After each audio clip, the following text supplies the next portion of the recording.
भारत के ब्रह्मोस मिसाइल को लेकर एक ऐसी खबर आई है जिस खबर को आपने आज से पहले कभी सुना नहीं होगा।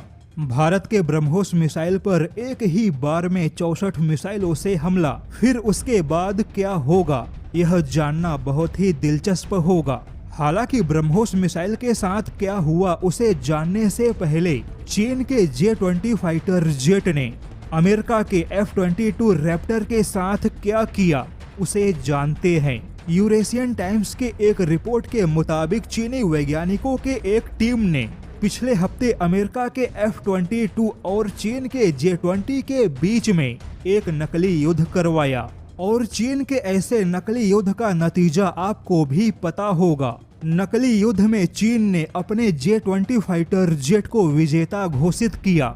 चीन के अपने ही नकली युद्ध में चीन के J-20 ने 95% की दर से जीत हासिल की। लेकिन जैसा कि भारत का ब्रह्मोस और ब्रह्मोस 2 मिसाइल चीन की बड़ी चिंता है, वहीं चीन पिछले कई अभ्यास में ब्रह्मोस को रोकने में नाकाम हुआ।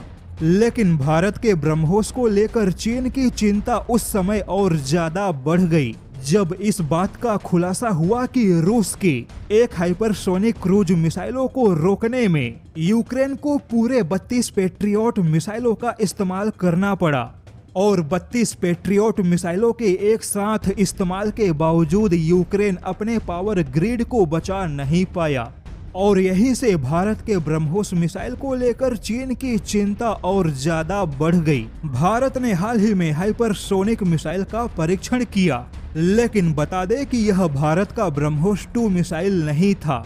भारत ने जिस हाइपरसोनिक मिसाइल का परीक्षण किया वह बिल्कुल अलग है।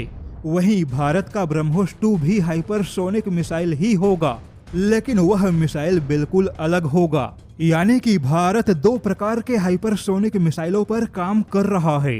किंतु अब यहाँ पर नकली युद्ध में अपने J-20 को विजेता बनाने वाले चीनी वैज्ञानिकों के टीम ने ही भारत के ब्रह्मोस 2 या बाकी के हाइपरसोनिक मिसाइलों के खतरे को रोकने के लिए 64 मिसाइलों का फॉर्मूला दिया है, जिसमें चीनी वैज्ञानिकों के हिसाब से लॉन्ग रेंज, मध्यम रेंज और शॉर्ट रेंज की पूरे 3 लेयर में 64 इंटरसेप्टर मिसाइल शामिल होंगी। हालांकि चीनी वैज्ञानिकों ने ऐसा कोई अभ्यास नहीं किया, लेकिन भविष्य में जब भारत की हाइपरसोनिक मिसाइल ऑपरेशनल होगी तब इसी 64 मिसाइलों के फॉर्मूले के हिसाब से चीन को तैयार रहने का सुझाव दिया। चीनी वैज्ञानिकों का दावा है कि 3 लेयर में विभिन्न प्रकार के 64 इंटरसेप्टर मिसाइलों का एक साथ इस्तेमाल होगा तो हाइपरसोनिक मिसाइल को रोके जाने की संभावना सबसे ज्यादा होगी।